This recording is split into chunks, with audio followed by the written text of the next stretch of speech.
A gap is created when any one of the following three elements is true. There's been a shift in attention, resources, or incentives. A strategy used by one group has never been applied to another, and an assumed pain has gone unsolved. So what do these look like in the real world, and how can you use them to grow your business or project? The shift gap. The easiest way to spot a shift gap is to simply pay attention to where the crowd is going. When TikTok launched, or when Threads launched, when the masses exited Twitter. All of those were significant shifts in attention that created mountains of opportunity. When shifts this large occur, you can do pretty much anything to catch the early waves. The first YouTubers built massive careers from content that probably wouldn't break 1,000 views today. What's interesting to me is that people actually go to new platforms in search of the same things. When TikTok launched, people went there but still wanted to see attractive people, food, beautiful locations. It was Instagram and YouTube just shrunk down. Threads touted itself as an ethical competitor to Twitter, but people still wanted drama and hot takes. These shifts can be new platforms, big names, or hot topics. The key is to ride the wave.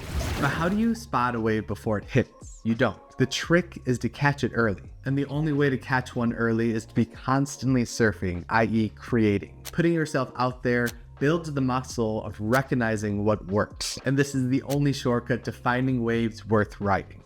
A shift in resources works much in the same way. When a platform changes their monetization rules, or a company offers some crazy deal or giveaway, any of those can be used to grab attention and build an audience off of it. You want to become the Stripe of X. Stripe and many of the highest earning companies in the world don't really make their money by selling a thing. They make their money by earning a small percentage of when other people sell. They interject themselves into the transaction. And you can do the same thing with attention. How can you put yourself in the middle of a shift? How can you siphon off a portion of the moving crowd so they now follow you and pay attention to your content and rely on your voice? One last point is incentives. Go back to Maslow's hierarchy of needs if you're ever running low on ideas. People want to be safe, rich, hot, and liked. They want status and power and freedom. And whenever something comes along that offers them those things in a new, cheaper, or easier way, that is a gap you can leverage. Ozempic for weight loss, new countries opening up travel visas, a new hurricane brewing. You interject yourself into these shifts of attention and create something that provides the incentive they're looking for, such as here's the right way to use Ozempic. Here's the rules you need to know about the new country, or here's how to stay safe during the coming storm. A big part of leveraging the shift gap is simply paying attention to what people already want and positioning yourself as the one who can help them get those things. The strategy gap. One of the fastest growing and highest paid OF creators got there by using paid ads. And before that business, they had a Shopify store. They'd been learning e-commerce ads for years. Then when they saw this new platform gaining traction, they jumped in and realized how difficult and competitive it can be to grow purely from free content. Content that was constantly being pulled down and getting accounts banned on every social network. So they tried something different. They got creative and made e-commerce inspired ads for their new business. Drove traffic to advertiser-safe pages, which led people down funnel into their paid content. It was fusion cooking, but for the internet. What dots do you have that no one else does, or that no one else does in this very particular realm of creation? This is my favorite gap of all three because the potential is infinite. You can find as many different pieces as possible and just mash them together. The one caveat is that whatever strategy you apply to the new space has to be one you've already proven. The OF ads example worked because they knew ecom ads inside and out. They weren't starting from scratch. It was a proven tactic reapplied in a new unproven arena. So what are you already good at? What wins have you already stacked under your belt? Now, how can you apply those to this new, very specific thing that you want to do? Remember, nothing is wasted. The pain gap. This is an extension of one of the most overused bits of entrepreneurial advice. Solve your own problems. I say it's overused not because it isn't true. It's just that people have become a bit numb to what it actually means.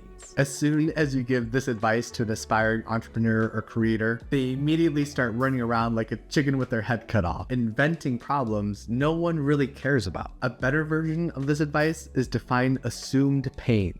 Assumed pains are things we accept as normal because we've been exposed to them for so long and so many times that it just seems irrational to complain about them. And everyone else around us seems to just accept it too. Coolers, like the white styrofoam ones, are pretty bad, but we bought them because they were cheap and they were what everyone else brought to the game or party or beach. Then Yeti came around and made them better. It kept everything cold and didn't look like you just pulled it out of the ditch after a fun day out. Another example are short form video recipes. People don't actually want to read about your great grandpa's second grade coloring competition on the way to finding out how much butter they need for a pie. But Google loves to show these articles for searchers, and YouTube incentivizes long videos for ad dollars. Then short form came in and said, hey, what if I show you how to cook this in 20 seconds? Millions of people said, yes, that would be great, thank you. A great way to spot assumed pains is to look for hesitation. Whenever I hesitate to do something, it's usually because there's resistance there, be it conscious or unconscious. There's a reason I don't want to do it. Maybe it takes too long or it's too uncomfortable. Lean into that and look for an opportunity. For example, folding clothes is probably the worst part of doing laundry. Most people feel that hesitation when it comes time to take the clothes out of the dryer because they know what comes next. Now insert folding boards. They're not perfect, but they might make the process 30% faster. That's 30% less hesitation I feel, and an assumed pain that's almost 30% solved. Listicles are a great content example. Say I want to learn about X, but I don't know where to start. So I go to Google and I find an article that says the 10 best ways to start learning about X. The format offers me a simple, digestible amount of information with a clear endpoint.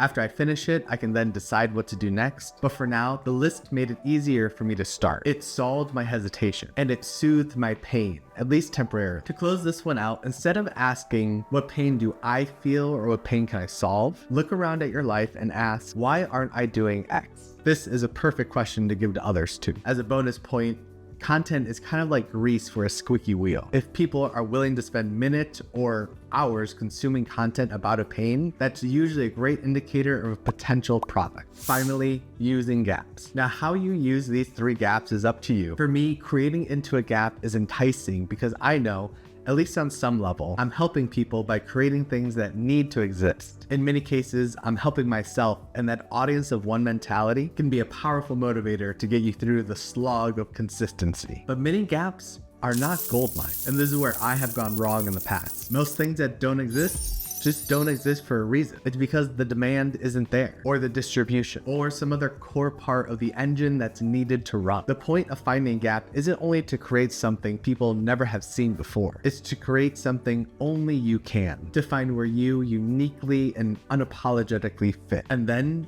from that position, to invite people into the opportunity you seek, to show them how you can help them navigate the shift, apply the new strategy, or solve the assumed pain. You find the gap so that you can meet people there and help them along to where they want to go next.